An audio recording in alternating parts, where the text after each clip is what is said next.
Hello everyone, welcome to coding for dev. तो आज की वीडियो में आपको बताऊंगा bundle analysis and optimisation strategy. Okay, तो मैं आपको इसको डिटेल में एक्सप्लेन करूंगा। तो व्हाट इज अ बंडल?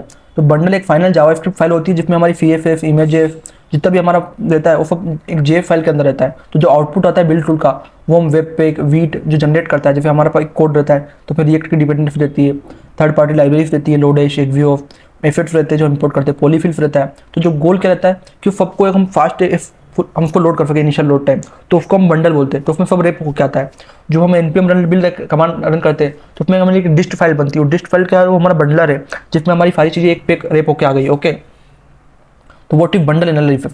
तो बंडल एनालिसिस हेल्प करता है हमको उसका इनसाइड, उसका बंडल के अंदर क्या है वो आइडेंटिफाई कर सकते हैं हम, लार्ज लाइब्रेरीज का और अनयूज्ड कोड को भी आइडेंटिफाई कर सकते हैं। हम फाइंड कर सकते हैं अपॉर्चुनिटी स्प्लिट कोड। ओके, हम ऑप्टिमाइज कर सकते हैं लोड टाइम और परफॉर्मेंस। तो टूल्स क्या क्या है बंडल एनालिसिस के लिए? तो इसके लिए एक टूल होता है वेबपैक बंडल एनालिसिस। इसको हमको इंस्टॉल करना होता है। इसको इंस्टॉल करने के बाद हमको कॉन्फ़िगर करना होता है। उसके बाद हम इस पर स्क्रिप्ट यूज कर सकते हैं पर्टिकुलर, जो क्या करेगा, जो रन करेगा और एनालाइज करेगा बंडलर को। ओके, तो इसमें एक स्टेट डॉट जेसन फाइल बनाएगा वो, तो उसको रन करेंगे तो उसको जितने भी स्टेट पे वो शो कर देगा कि इसमें कहाँ कहाँ क्या क्या प्रॉब्लम है। ओके, इसमें एक और होता है फोर्स मैप एक्सप्लोरर। ये क्या करता है, जब इसमें रन बिल्ड करते हैं तो ये फोर्स हम क्या क्या कौन सी फोर्स में हमको फाइंड करना है उसको बताएगा और पूरे को ट्रैक करेगा। ओके, तो हम what look for bundle report, तो हमको क्या चेक करना होता है, जब लार्ज लाइब्रेरी होती है जो लोडेस्ट मूवमेंट, हम इनको रिप्लेस कर सकते हैं 3 सेकंड के साथ। और जो डुप्लीकेट डिपेंडेंसी होती है वो इंक्रीज करती है हमारी फाइल को, नो रिवन हम उनको रिमूव कर सकते हैं। जो अनयूज कोड मॉड्यूल्स होते हैं जो टी चेक करते हैं उनको हम रिमूव कर सकते हैं। और जो सिंगल हक चंक डाटा होते हैं जो डायनेमिकली इंपोर्ट लेवी लोडिंग जहाँ पे जरूरत हो सकती है, हम वहाँ पे उसका वो हमको सजेस्ट करेगा कि हमको क्या यूज़ करना चाहिए। ओके, तो जो ऑप्टिमल स्ट्रेटजी होती है पहली होती है ट्री शेकिंग। ट्री शेकिंग क्या करता है, ये रिमूव कर देता है अनयूज्ड कोड को बंडल्स के फॉर्म में, और ये सपोर्ट करता है वेबपैक और ये फिक्स मॉड्यूल को। इसमें हम नेम्ड एक इंपोर्ट की जगह फुल इंपोर्ट का यूज करते हैं। ओके, ताकि जैसे इंपोर्ट डिबाउंस लोडेश और डिबाउंस का। ओके, सेकंड बात करते हैं कोड स्प्लिटिंग। कोड स्प्लिटिंग क्या स्प्लिट कर देगी हमारे कोड को मल्टीपल चंक्स में। तो राउट कंपोनेंट लाइब्रेरी जो भी रहेंगे, रिएक्ट डॉट लेवी और सस्पेंड का यूज करते हैं हम, और इसमें हम डायनेमिक इंपोर्ट का यूज करते हैं वेबपैक का यूज करके, और हम लोडेबल कंपोनेंट का यूज करते हैं फॉरवर्ड फाइल सपोर्ट के लिए। ओके, तो हमको अगर ऑलरेडी एक्सप्लेन कर दिया हमने प्रीवियस वाले वीडियो में कि इसकी इनिशियल लोड परफॉर्मेंस कैसे बढ़ा सकते हैं। ओके, अब इसमें एक और होता है थर्ड बंडल वेंडर सेपरेटली। ये क्या करता है, स्प्लिट कर देता है डिपेंडेंसी को, रिएक्ट डोम एक्वियो। तो इसमें वेंडर्स को चेक करता है कि किसको कितने डिपेंडेंसी चाहिए, तो उसको चंक का डाटा को चेक करके वो बताता है कि आपको इसको कितने चंक्स में आपको डिवाइड कर सकते हैं इसके ऑप्टिमाइजेशन के लिए। ओके, तो इसके लिए हम करते हैं बंडल वेंडर सेपरेटली का चेक करते हैं। इसमें एक और होता है अवॉइड पॉलीफुल लोड। तो ये क्या करता है, ये लोड नहीं करता है कि पॉलीफिल जब तक जरूरत नहीं रहती। जो मॉडर्न ब्राउजर लिस्ट होती है उसमें एक ब्राउजर लिस्ट सेक्शन होता है, तो वो 1% इसमें पर्टिकुलर नंबर आता है कि 1% या तो नोट डेड या नोट IE11। ओके, तो हम इसमें कोड डॉट जीफिक लाइब्रेरी और पॉलीफिल डॉट आयो हम इसका यूज करते हैं अगर हमको जो पॉलीफिल जो हम अवॉइड कर सकते हैं उनको अवॉइड करने के लिए। ओके, और हम इसमें मॉडल बिल्ड टूल यूज करते हैं। जैसे जो वीट है वो एक EFI बिल्ड पे बना है, वो फास्टर है, वो प्रोड्यूस करता है स्मॉल बंडल्स। ओके, और इसमें एक नेक्स्ट GF जो हमारे प्रोड्यूस करता है ऑप्टिमाइजेशन बिल्ड, जिसमें ऑटोमेटिक कोड स्प्लिटिंग होके होती है। उसमें इमेज ऑप्टिमाइजेशन वो मतलब पहले से हमारा प्री बिल्ड कोड मिलता है। ओके, तो उसमें इन्वेस्टमेंट कर सकते हैं हमारे हिसाब से।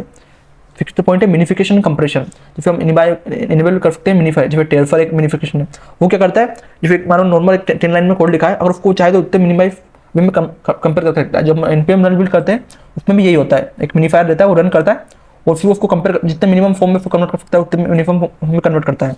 और इसको हम इनेबल करने के लिए हम कुछ लाइब्रेरीज भी होती है हमारी, जेट ब्रॉटिल कंपेरिजन, जिसको हम बिल्ड टूल को अगर हमको करना है कम तो उसके लिए हम यूज़ कर सकते हैं। इसको इंस्टॉल करने के लिए आप directly npm install compression webpack plugin का यूज़ कर सकते हो। तो फिर आप डायरेक्टली इनको इंस्टॉल करके आपके जो बंडलर रहता है उसकी साइज को रिड्यूस कर सकते हो। अब रिप्लेस कर सकते हो हेवी लाइब्रेरीज को। जैसे हेवी लाइब्रेरी कौन कौन सी होती है, जैसे जो हेवी लाइब्रेरी होती है मोमेंट डॉट GF, वो 300 KB की होती है। आपको रिप्लेस कर सकते हो डेट FNF और डेट डॉट GF के लिए। जो लोडेश है वो एक बहुत बड़ी लाइब्रेरी, उसमें बहुत सारे फंक्शन है। अब हम चाहे क्या फिर खुद के फंक्शन बना के उसको यूज कर सकते हैं, क्योंकि लाइब्रेरी को हमने यूज करा तो जब हमारा प्रोडक्शन पे कोड जाएगा तो वो सारी पूरी लाइब्रेरी इंस्टॉल होगी हमारे नोड मॉड्यूल फोल्डर में। तो वो जो प्रोडक्शन में उसको डिस्ट फोल्डर बनेगा, तो उसकी जगह हम खुद के इंडिविजुअल फंक्शन ले सकते हैं। हम जो रिएक्ट आइकन की जगह हम खुद से आइकन यूज कर सकते हैं। हम जो UI लाइब्रेरी की जगह हम खुद से हम पर्टिकुलर हमारे कंपोनेंट बना सकते हैं उनका यूज करके, क्योंकि उनमें क्या हमारे कुछ एक्स्ट्रा डिपेंडेंसी आएगी जिसकी हमारे को जरूरत नहीं रहेगी। ओके, अब इसमें 8 पॉइंट है, हम लेजी लोड इमेज और एफेक्ट्स का यूज कर सकते हैं। जो हमारे एफेक्ट आते हैं जो शो होते हैं इमेजेस, हम उनको लेवी लोड कर सकते हैं इमेजेस को, और डायनामिकली लोड कर सकते हैं वीडियो और चार्ट्स को। कि पहले हमारी जो इनिशियल कोड बंडलर है उसमें अगर उसकी फाइल रिड्यूस कर देता है कि कुछ इमेज की क्वालिटी रिड्यूस कर सकते हैं हम, जैसे नेक्स्ट.जेएस जो फ्रेमवर्क है हम उसमें इमेज की क्वालिटी, वीडियो क्वालिटी भी रिड्यूस कर सकते हैं अगर हमारे को बिल्ड टाइम पे बनेगा हमारा कोड। तो अगर मैं आपको समरी बताऊँ पूरे ऑप्टिमाइजेशन की, तो हम इसमें ट्री शेकिंग का यूज़ करते हैं जो रिमूव करता है अनयूज्ड कोड को। कोड स्प्लिटिंग का यूज़ करते हैं जो लोड करता है जो जरूरत होती है केवल। वेंडर स्प्लिटिंग का यूज़ करता है जो सेपरेट कर देता है डिपेंडेंसी को। यूनिफिकेशन का यूज़ करता है जो फिंक कर देता है जेएफ आउटपुट को। और इसमें हम कंप्रेशन का यूज़ करता है जो स्पीड कर देता है फाइल ट्रांसफर को। और जो लेवी लोडिंग का यूज़ करता है जो लोड करता है इफेक्ट्स को और कंपोनेंट्स को on the demand basis of the user. और जो बंडल एनालाइजर है वो फाइंड करता है बोटलनेक्स कि क्या क्या उसमें प्रॉब्लम्स है। ओके, तो मैं आपको समरी बताऊं तो हमने एनालाइज करा कि बंडल साइज के रेगुलर क्या रहना चाहिए। आपको इनिशियल जेएफ पे वो पेलोड स्मॉल देना चाहिए, आपको रिप्लेस करना चाहिए और लार्ज लाइब्रेरी को खुद के फंक्शन से।